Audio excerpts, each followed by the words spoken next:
Small boats, I told you, are you sitting down, everybody? Because you won't actually believe the figure now. Do you know, 10,000 people have crossed the channel so far this year alone. We are currently 40% higher right now than we were the same point this time last year. Absolute chaotic shambles, out of control, if you ask me. Let's listen to Keir Starmer. So on immigration, 10,000 people have arrived today on your watch from across on the small boats. Where are they all going to live? Will they be living in rented homes next door to GBNews viewers? This is a serious problem. The last government lost control of our borders, and it falls to us now to clear up that mess. I'm absolutely convinced that we have to take down the gangs that are running the vile trade of putting people into boats in the first place. That's why we're passing the Borders Bill, which will give our law enforcement much greater powers. The Conservatives voted against that bill, if you can believe it. That is why we're also processing claims where people shouldn't be in this country. They should be removed, and we've removed 24,000 since we've been in government. That's the highest for nearly 10 years. That's the right thing to do. Well, I can tell you now, I dispute that 24,000 figure. I'll tell you that for free. But anyway, what on earth are you guys playing at, Mike Tapp?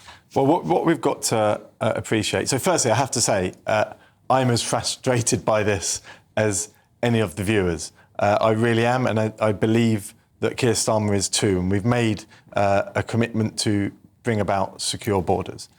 But we have to realise that we have inherited open borders, and it doesn't happen overnight. And I think an example of that is the fact that we are bringing in counter-terror powers, and they will make a big impact. But they're still going through our democratic system now. We're 9 months in, they're still going through Parliament because of the nature of our democracy. Now, when they're in, now, having worked against criminal gangs in the past and in a counter-terror role, I've seen firsthand the difference that those counter-terror powers can make. We've also started to rebuild those relationships internationally, and I think the most important there is probably the French, and they are changing their own laws now, and that's still going through their parliament to tackle the boats in small waters, because quite shockingly that wasn't happening before. But there is more to come, and nothing is off the table. But we are 9 months in, we've got the system working again, so that processing is starting to speed up in the Home Office, which has led to record removals. And of course, it's only going to get better from here, but worse for the smuggling gangs. Your party, I would put to you, you're misleading the public when you talk about these record deportations. Tell me what you mean. When you think you've achieved record deportations, what are you talking about? Well, it's removals and deportations. And the difference between that is some of them are taken in handcuffs and some aren't. But the fact is they shouldn't be here, so they're leaving. Yeah, whether it's deportation or removal... But Mike, with respect, you did tweet. You tweeted multiple times, you used the phrase record deportations, which include all of those numbers. It's not true. Because the public don't care whether they're removed in handcuffs or not. They just care. Well, they care if it's record deportations, which it isn't. As your Prime Minister actually just said there, your leader, Keir Starmer, literally said the highest number in 10 years. He said well, you said, so if the word deportation, that 24,000 number, that includes, by the way, only a small minority of those are actually what you call enforced removals, which is the ones that you're talking about in handcuffs. But a significant percentage of, a third of those, Mike, a third of that 24,000 that you guys keep boasting about and celebrating, a third of those are by the Home Office's own admission, and you can go and look at BBC Verify where they actually do this analysis, are individuals where the government played no role, and in most cases, actually the government had no idea about them at all.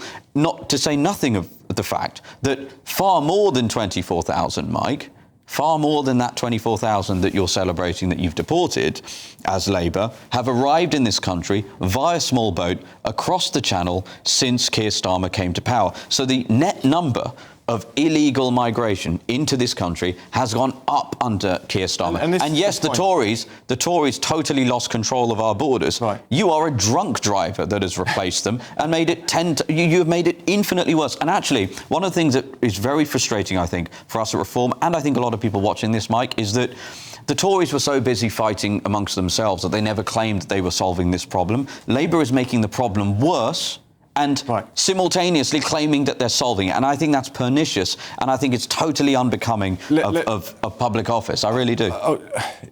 The problem we have here is the public don't care whether people are dragged onto a plane or they walk onto the plane. Oh, Mike Tapp, that's very disingenuous. They might not care whether or not they're grabbed by the scruff of their neck, but they care if you're claiming credit. If they shouldn't be hold on. here, if you're they are removed. Mike Tapp, if you're claiming credit and saying that you guys have achieved 24,000 deportations, and actually the reality of it is that the majority of those are voluntary returns, in some cases, by the way, ladies and gents, you, me, the rest of the taxpayers, we've been paying these people up to £3,000 to leave. That is a massive, monumental policy difference, Mike, between whether or not someone is drag kicking and screaming on a plane versus, oh, hang on a second, I didn't realise that fella had gone, or hang on a second, you want to go, my friend? There's £3,000. They are monumentally different things, and they show your competence or not in dealing with this issue. It's deeply misleading to keep quoting that figure.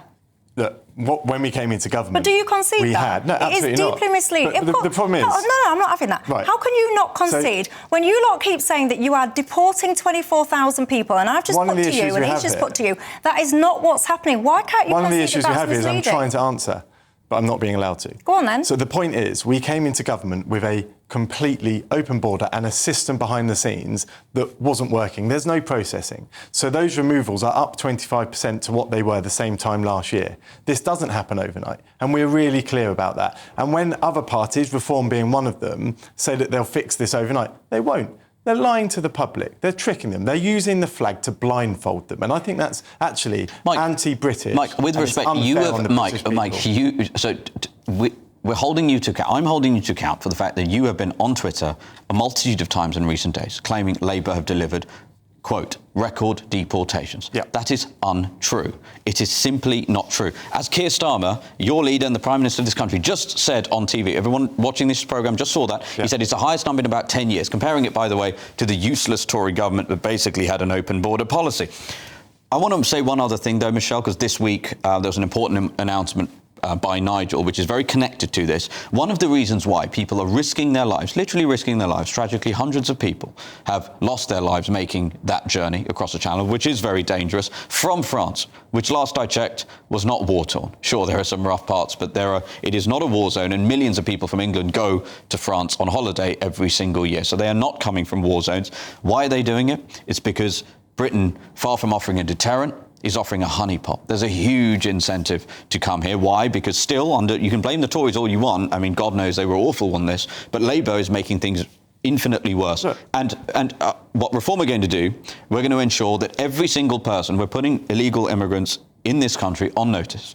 We are going to deport every single one of them within 5 years. Within 5 years. Within 5 years. We're going to have bilateral agreements with countries. We're going to make it the highest priority of the British Foreign and Commonwealth Office to get bilateral agreements with countries. There are countries, Mike, which are still getting hundreds of millions of pounds in aid at the behest of the British taxpayer, who are refusing to even take back the criminals who are here illegally languishing in our jails. That is totally unacceptable. It's totally unacceptable. We have to leave the ECHR. You're never going to solve this problem so long as, you had that Kenyan man who is a convicted rapist who a judge blocked his deportation back to Kenya on the basis that because he had an alcohol problem, that might be an issue for him apparently back in Kenya. What matters is the human rights of the British people. You have to replace the ECHR with a British Bill of Rights. That is what Reform are going to do. None of those things, Mike, are in the realm, in the universe of things that your Prime Minister is going to be willing to do. So long as that is true, we're going to continue. We're going to continue to get what we currently have, which is more people. You can give all the platitudes you want, Mike, but the reality is this: more people have crossed the English Channel illegally year to date than in any other year in this country's history, and that is an abomination. It is grossly unfair, and it's going to cost you dearly at the ballot box. Like I said, the legislation that we're passing is still going through Parliament now. Not to leave the ECHR. When we look at things like the ECHR, it's a very blunt instrument. Trade deals will fall down. The Belfast Agreement, there's a lot being underpinned by the ECHR, and I don't think Reform think about that. It's a blunt instrument. Again, they're trying to trick people into thinking they've got the answers, when actually, when you dig deeper, it all falls down. There's no returns agreements in place. There's nowhere some of these people can't be deported. Of course, we're working on that behind the scenes, but there's not a running commentary. We don't need to give a running commentary until we get things in place. And like I made very clear earlier, we want to... So you are saying you will leave the ECHR and you will get bilateral agreements to do mass deportation? The ECHR, Article 3 and 8, do need to be looked at. And a lot of that is down to the interpretation of the judges. If you look at the way Denmark operate, where they stretch their domestic laws to ensure that it doesn't get in the way of deportations, I'd hope that we do look at that. But nothing's... But you can do what we're planning to do, which is disapply those. We've got sensible answers, not gimmicks. The government gets to actually make the laws, so you have to be willing to do that. Let's talk about some of these sensible answers then, shall we, after the break. Us blokes hate talking about a little thinning up top, and many of us settle with that balding look, but that wasn't for me, and that's why I went to Elite Hair, the world's leading hair loss clinic, and now I've had over 4,000 new hairs added to this barnet, and very soon I'm going to be rocking some brand new flowing locks, and you can too. So how does it work? Step 1, I sent the team a set of photos of my head. Step 2, I then spoke to one of the Elite Hair staff who looked through my photo submissions and worked out a treatment plan for me. Step 3, Elite Hair then organised accommodation and the treatment. I was at their state-of-the-art treatment centre in Istanbul, and their incredibly kind staff took me through the process, and before I knew it, I was in surgery. Elite Hair and their leading medical experts have specialised in pain-free treatments using the sleep deep method, and they really mean that. I felt incredibly relaxed the whole time, and I haven't felt any pain since. Check out Elite Hair using the link in the description. When you do, Elite Hair will provide you with a free personalised hair analysis. Then you'll join over 100,000 happy patients. Hit that link and start your hair growth journey like I did today. Look, I want to talk about this issue. I was off on Friday, so I missed this story pop up, but so many of you have been getting in touch about it because we talk about the sheer lunacy now, ladies and gents, of the channel crossings. One of the things that's really upset a lot of people, Yousef, is the information that came to light from Serco, who of course is a housing company that's got contracts to house these asylum seekers. It went onto their website, this whole list of places that they're looking for private rental accommodation. As a landlord, you'll be sitting there going, hang on a second, what a deal.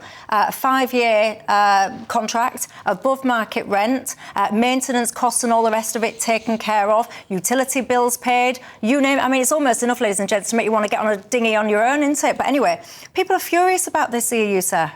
It's so appalling. When I first saw it, I thought it was a parody. But it's utterly, utterly disgusting. And one of the interesting things, and Serco have now taken the website down, but I think it's now, you can go and view it on Archive if you go on X. It's on the web archive. But there's a word that stood out to me because obviously the communication in which they were talking about this, how they're going to disperse illegal immigrants into, frankly, largely deprived areas in this country. It was addressed to landlords, and they used the word, and this stuck in my mind, they used the word delighted, Michelle. They said, we're delighted to announce this. Well, and it really hammered home. Of their profit margin. It hammered home how there are many in this country who make a great deal of money from what we call the illegal immigration industrial complex, including Serco, by the way. Those contracts are worth billions and billions of pounds extended by this Labour government, which is evidence that they actually know deep down that there is no chance that any of these problems are going to be solved under Keir Starmer. It's appalling. And why, it's appalling in a multifaceted way, Michelle, because it's appalling because these people have obviously, the first act upon coming to this country was to break our laws, and now they're going to be given free accommodation. It's appalling because that accommodation is going to be paid for at the behest of those deprived communities into which they are going to be housed. And it's appalling because one of the most devastating things you hear on the doorstep all the time is how hard it is for people to find housing of any sort. So we know we have a massive shortage of housing in this country for people who have been born and raised here and given everything to this country, who have contributed to this country with taxes for decades. They can't get housing. Priority is being given, and people are going to the front of the queue having coming here illegally. That is why this Serco story has caught the zeitgeist right now. It is utterly infuriating, and it's exactly the sort of thing, by the way, Michelle, that Nigel will put a stop to very quickly when he's the Prime Minister. I'll come back to how in a minute. But what's your thoughts on it, Mike Tapp? My understanding of this is that the Serco release was not right, and that there is a hangover here from the contracts that were put in place by the previous government, which of course can't be broken. But I my personal opinion here is that, of course, housing for British people should always be first. Yeah, but it's not going to be first, because let's just paint a basic, simple picture. You're a landlord. You have been squeezed left, right and centre in terms of how economically viable it is to be a landlord in Britain for a variety of ways, tax relief, whatever, you name it. There's loads of different reasons. Someone then knocks on your door, whether it's Circa or whatever, because there's loads of different companies that do this, by the way. Circa is only one of them. Someone now knocks on your door and says, Mike, Mr. Landlord Mike, so you know you've got that tenant in your house at the moment. It's whoever it is, this woman with 3 kids, whatever.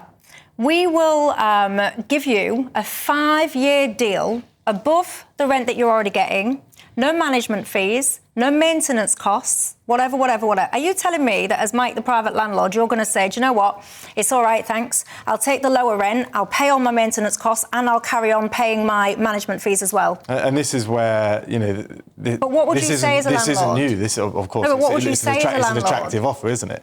And this is where it's a hangover of what we've inherited. You know, this is not new. This isn't a Labour creation, as much as people might want to. Mike, why do you think it's such an attractive offer? Why do you think that Circa are offering 5 years at meaningfully above market rates? Why do you think they're doing that? Well, look, it's obviously because they're more likely to get take-up on it. Of course, that's the way that money works. It talks, doesn't it? But that doesn't necessarily... And you don't think that's going to have a massively detrimental impact to everybody living in those local areas who's struggling to get housing and get on? One of the big on? issues we have here is, of course, we don't want to be spending £8 million per day on hotels, and the contractors that take on these contracts under the Conservatives, a part of their brief is, of course, to make it cheaper and save the taxpayer money, and that may well be a part of this. But the real way of getting past this is to stop the small boat crossings and get those numbers down. And to deport all of those who have already come here. Those people who are going to be housed in those homes need to be deported. But that's not your stated policy, and it is ours. It absolutely is our stated policy. So you will deport all illegal immigrants in this country? To deport people that shouldn't be here.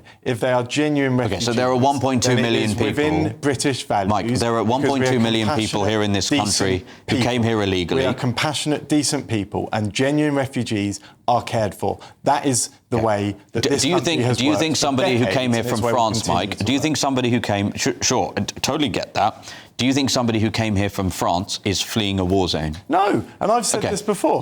I've said this before, but... This is where things get really complex, right? Not really. It's actually really simple, Mike. It's really simple. So if you start deporting to the first nation that they pass through, they're all going to go to Greece, they're all going to go to Italy. And then the burden is all carried by one nation. Of course, that's not going to work. You've got to look at these problems through sensible optics so we can come up with solutions that actually work. Mike, it's all very well. Does the Labour government ever ask itself why people are risking their lives to come here from France? Well, people risk their lives to go all over Europe. And of course, some want to come here. No, they don't. People are not risking their lives to go between European landlocked nations. If you're crossing from the English Channel, you're risking your lives to get into Europe. Yeah, and they're risking their lives to come to the UK because the UK is a soft touch. And the people watching this programme, Mike, the people watching this programme are having to fund with their taxpayers' money. Did you just say with a straight face, Mike Tapp, that you don't think we are a soft touch? I think we're a compassionate country, but we're firm and we do the right thing. We have got people, I'm telling you now, my viewers will be screaming at their screens. We have got people in 4-star hotels. Oh, come on. How can you say that we are not a soft touch? We are the and apparently they're getting Gucci tracksuits as well. Come on, let's be realistic. Are you disputing that people are in 4-star hotels? One of your other stories a few weeks ago is that they're getting nice clothes. Are you disputing that they are in 4-star hotels? Sorry, because we've got to go. There may well be one or two. Come off it. You see, I think you lot have not even got a remote grip on the issue. There was a story around tracksuits the other day. Have you seen them? They're like prison tracksuits. I couldn't care less about the tracksuits. Well, it was a story on GBNews. I tell you, I worry for the future of this country. Serco said that housing migrants in private rented accommodation is dramatically cheaper than in hotel accommodation. What a mess. What an absolute mess.